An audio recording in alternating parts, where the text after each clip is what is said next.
बुद्धपौर्णिमा दिनानिमित्त ममदापूर येथे डॉक्टर बाबासाहेब आंबेडकर विचार मंचातर्फे थायलंडहून आणलेल्या बुद्ध मूर्तीची प्रतिष्ठापना मंगलमय वातावरणात प्राध्यापक डॉक्टर भदंत यशकाश्यपन यांच्या हस्ते करण्यात आली। तत्पूर्वी सकाळी ध्वजारोहण झाल्यानंतर बुद्ध मूर्तीची रथातून मिरवणूक काढण्यात आली।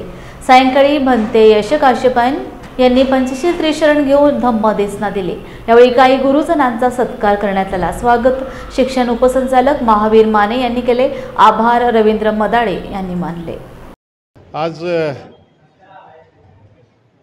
भारतरत्न डॉक्टर बाबासाहेब आंबेडकर विचार मंच ममदापूर केएल या गावच्या विहारामध्ये बुद्धाच्या मूर्तीची स्थापना आज वैशाख पौर्णिमा बुद्ध जयंतीच्या दिवशी म्हणून पूज्य भंतेजींच्या हस्ते करण्यात आली।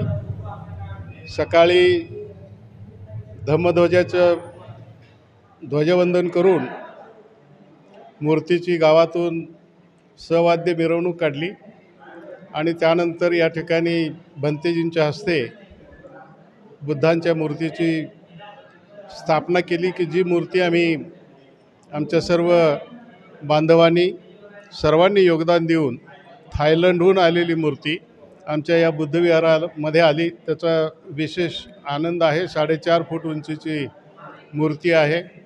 इथल्या माझ्या प्रत्येक बांधवानं आपापल्या घामाचा आणि श्रमाचा पैसा ही मूर्ती आणण्यासाठी आणि आजची बुद्ध जयंती साजरी करण्यासाठी किंवा मागची झालेली बाबासाहेब आंबेडकरांची जयंती यासाठी सुद्धा सगळ्यांनी उत्तम अशा प्रकारचं योगदान दिलं।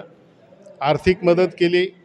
आम्ही काहींच्या जुन्या गुरुजनांचा सत्कार या ठिकाणी केला आणि आत्ता रात्री हाक बाबांची हा प्रबोधनपर कार्यक्रम दयानंद मेहतर यांचा मडिलग्याचा आता 8-8:30 वाजता साजरा होतो आहे।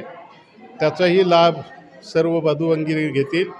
इथून पुढच्या काळामध्ये आमच्या ममदापूरचं हे जे समाज मंदिर म्हटलं जात होतं त्या समाज मंदिराचं नाव आता ममदापूरचं बुद्ध विहार असं भंतेजींच्या तोंडून म्हणवून घेतलेलं आहे। आणि या ठिकाणी मग नियमितप्रमाणे काही अभ्यासवर्ग, काही स्पर्धा परीक्षांच्या विद्यार्थ्यांना मार्गदर्शन, ग्रंथालय या ठिकाणी ठेवलं जाणार आहे, तयार केलं जाणार आहे। आणि त्याशिवाय बाबासाहेबांचं विद्यार्थ्यांनी वाचन करावं, धम्माचे संस्कार लहान मुलांच्यावर व्हावेत अशा प्रकारचे उपक्रम आम्ही दर रविवारी आणि प्रत्येक पौर्णिमेला घेणार आहोत। बाबासाहेबांनी हा धर्म फार परिपक्व अशा प्रकारचा अभ्यास करून आपल्याला समाजाला ठेवलेला आहे। फक्त समाजासाठीच परिपक्व नाही, संपूर्ण मानव जातीला हा धम्म त्यांनी दिलेला आहे।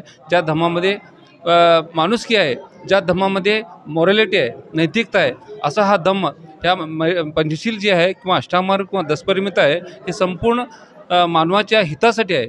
मानवाला दुःख म्हणजे तथागत गौतमाने जे काही आर्यसत्य दिलं ते आर्यसत्य म्हणजे दुःख आर्यसत्य, समुदाय आर्यसत्य आणि निरोधक आर्यसत्य, निरोधगामी आर्यसत्य हे जे काही आर्यसत्य दिले आणि अष्टामार्ग दिलं हे तथागत दुःख नाहीसं करण्याचा मार्ग आपणाला दिला आहे। आणि त्या दृष्टीनं आपणाला जर ह्या जीवनामध्ये किंवा मानवाच्या जीवनामध्ये विकास व्हायचा असेल किंवा मानवाच्या जीवनामध्ये एक प्रकारचं परिवर्तन व्हायचं असेल तर आपण हे अष्टामार्ग पंचशील आचरण करणं अतिशय गरजेचं आहे। आणि त्यामुळे ह्या संपूर्ण जगाला युद्धाची आवश्यकता न असता बुद्धाची आवश्यकता आहे। आज हे आपल्याला एक संदेश द्यायचा। जय भीम। माझं नाव विद्या अमित शिंदे, मी ममदापूर ग्रामपंचायत अध्यक्ष आहे आणि आज या ठिकाणी आपण बुद्धांच्या मूर्तीची प्रतिष्ठापना केलेली आहे।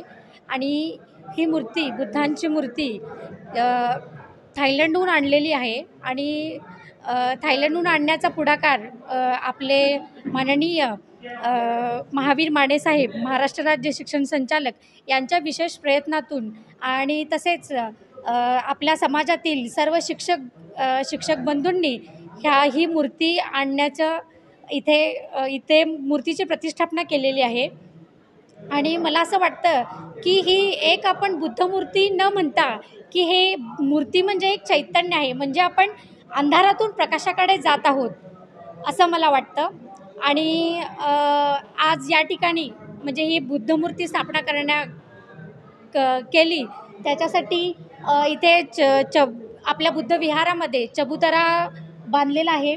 आणि त्यानंतर बुद्धमूर्तीसाठी चबुतऱ्याचं काम मी माझं भाग्य समजते की बाबासाहेबांनी दिलेल्या अधिकारामुळे मी ग्रामपंचायत अध्यक्ष झाली आणि मला अभिमान वाटतो की माझं गावातील पहिलं काम हे बाबासाहेबांच्या कार्यासाठी मी केलं.